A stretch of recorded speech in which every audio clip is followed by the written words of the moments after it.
What's up, guys and girls? I am John. Welcome to Rails, Tales, and Trails. So, just the other day, I put out a video. It says, make $100,000 a year plus railroading. And I'm in it. You can do it. This video is about how to do that. I share my insight being a new guy going into my 5th year on how to potentially make $100,000 a year plus railroading. Now, keep in mind, it doesn't happen overnight, but I'm going to share my experiences, my ups and downs that I've learned in trying to achieve that goal for myself. I'm going to share it with you. So guys, before we go any further, hit that like and subscribe button down below. Only 38% of our viewers are subscribed to the channel.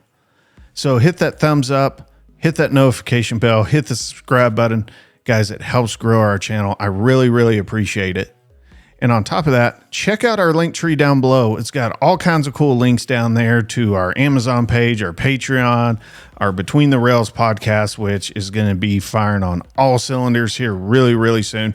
Link to our Discord server to where you can come and hang out with us. Love to hear from you and talk to you. So guys, without further ado, here we go.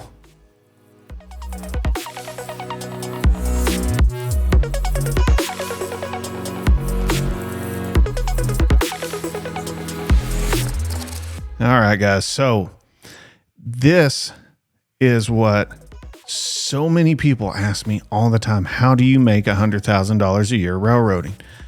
I haven't hit that yet. I have come close, but I'm on track for it. And it's something I'm really excited about, but it takes a lot of work. You're not just going to come out of class and hit that 6 figures. It doesn't happen. You got to start somewhere. And guess what? You're starting at the bottom. You're the new hire. You are the new guy. You're going to have to put in your time. Guys, when you hear these old heads talk about making $140, $50, whatever $1,000 a year, wherever they're at, it's because they put in their time to gain their seniority. Seniority is such a key factor in all this that, I mean, you can't overlook it. It sucks when you don't have it. It's great when you got it, but it takes time to get there. You need to accept that fact. If that is your goal for joining a railroad, is to make a 6-figure income, you need to get yourself mentally prepared to make the sacrifices and put in the time, or you're never going to hit it. I'm seeing a lot of new guys come in. They're pissed about having to work a local, or they're getting bumped around, or they got to go to the yard board. And they come out and I want to make that 6 figures without putting in their time. I'm going in on my 5th year and I haven't hit the 6-figure mark yet. And maybe in another, I don't know, maybe 2-3 years, I might be close to achieving that. But again, it takes time. It takes seniority. Also, guys, if you want to hit $100,000 a year, you need to learn your craft. Okay. People that don't know their job, haven't learned obtained and built their skill set for being out here railroading, whether it's as an engineer or a conductor. If you don't know your job, you're not going to make money. Okay? Because you're either going to get fired, you're going to get yourself killed, you're going to get somebody else fired, or nobody's going to want to work with you. And all of those things are things that will stand in the way between you and that 6-figure income. Part of learning your craft goes into this next point is learn the rules. Guys, rules, like them, love them, or hate them. We got a boatload of rules. And those are rules we have to, abide by. Whether they're union rules, company rules, FRA rules, we have to play by the rules. If we don't play by the rules, again, we're either dead, which you're not making any money doing that, or you're fired and you're definitely not making any money doing that. And in some extreme cases, you can be held legally liable if you screw something up or hurt someone because you weren't following the rules. All of which plays into part of you're not going to make that 6-figure income. So guys, learn the rules, learn your craft, put in your time. Those are the 3 big ones right there that will help you achieve that goal of a 6-figure income. So the other thing is, guys, Learn your union agreements. You can learn those agreements by getting involved in your union. I say this because I learned real quickly over my first 2 years how much money I was losing by not knowing the agreements. And I didn't know the agreements because I wasn't going to the meetings. I wasn't going to the meetings because I was like, well, what's the point? Well, here's something I was missing out on. I was missing out on learning from the guys that had been here for many, many years that have learned these agreements and learned the agreements from my union officers, because claims equal money. But if I don't know the agreements and how they're applied and learn from these guys that have been here for many, many years before me, like them or love them, these guys have these things figured out. And if I'm not there and involved, I'm not learning any of that, and claims equal money. So if I'm losing out and not putting in claims or not knowing when a claim is good to put in, I'm losing out on money. I would say new hires in their first 2 or 3 years, if they don't get involved in their union, miss out on thousands of dollars of good and valid claims every year. That's money in your pocket. Okay. And plus, submitting the claims help fix issues at your railroad. So that's even more important to put in, but you're not going to learn that if you don't get involved in the union. All right. And on top of that, you learn your rights as an employee, as a union member, and as a railroader to protect yourself and your job. Okay. So get involved in the union, learn your rights, learn your claims, learn the rules, learn from the experienced people are there. Usually I found that one grumpy guy sitting in the corner in his coveralls with his arms crossed looks like he probably could pick up a piece of asphalt, chew it up, spit it out, and then go eat a steak dinner. Probably knows just about every one of those claims and can teach you how to not miss out on money. So don't discount these folks, guys. I mean, you're losing money. And that, again, is a loss towards your 6-figure income. So the next part, guys, that is critical to reaching that 6-figure part is work as much as possible.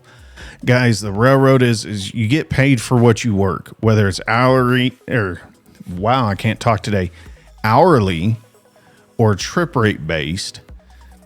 If you're not working, you're not earning. And you're not going to hit 6 figures if you're not earning. Plain and simple. So days off equals money lost. So try to stay marked up as much as you can. If you're getting bumped around, be smart and try to time things as efficiently as possible. Maybe it's most efficient to bump in 20 minutes or maybe 4 to 5 hours later. But learn your boards and learn how to navigate that effectively so that you put yourself in a position to work as much and as efficiently as possible within the rules. Don't be one of those guys that loopholes everything and screws, your brother or sister, over and over again on the board just so you can go out sooner. No, don't screw anybody over, but play by the same rules everybody else does. Also understand, if your goal is a 6-figure income, you're going to miss days, special events, football games, birthdays, holidays, things like that. If that is your goal, expect those things. And let's just be honest, expect to miss a lot of those things anyways, just because of the nature of railroad work. And you're not going to have the seniority to turn around and hold those scheduled days if your goal is to have 2 days off a week. So with that said, if you want to maximize your chance for 6 figures, remember, unscheduled jobs are going to be more lucrative than the scheduled jobs, the ones that have set days off, set days on, that kind of thing. So you're going to be wanting to look for extra board spots and pull turn spots. And I'm just going to tell you right now, the highest paying pull turn spots on any railroad is going to be held by the guys with 15 to 20 plus years of seniority. And they are making that money because they put in their time. And if you want to do the same, you're going to have to do the same. So expect that extra board life. That's pretty much where I've been at. And honestly, it's not too bad. You work your ass off, but kind of like the extra board gig, because it goes in my next point right here. Extra boards allow for more jobs to be available, to be called for potentially, because you're the on-call board. And it is also typically more accessible to junior railroaders. So that means I have more jobs for the crew management to pull from if there's a vacancy for me to cover. That means more potential work for me. That means I have the potential to go out sooner. And oftentimes a lot sooner than like a pull turn may be, because again, one day, I was working at one terminal, I may go to Kansas City, and then I get back and 10 and a half hours later, I'm going to Creston, Iowa, or, things like that. And so you're going all these different directions because you're the on-call guy. So having access to more jobs that you can be called for only widens your opportunity to make more money. So, but just remember, there's less downtime on an extra board. And I said it before earlier when we started this, you're going to work your ass off. One other thing to consider if you want to hit six figures is consider the engine program. Engineers typically make a little bit more money than conductors and got different benefits.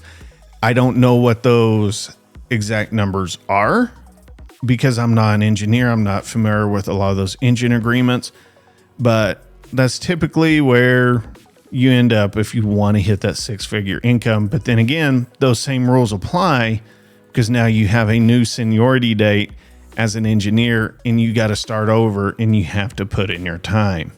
So guys, I hope that helps guide you a little bit on how to potentially make six figures as a railroader.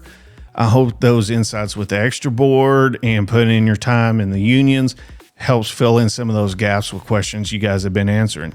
Guys, if you have any more questions on either railroad money, benefits, what we do, anything like that, I welcome your comments down below. Don't forget to hit that like and subscribe button down below. We'll see you on the next one.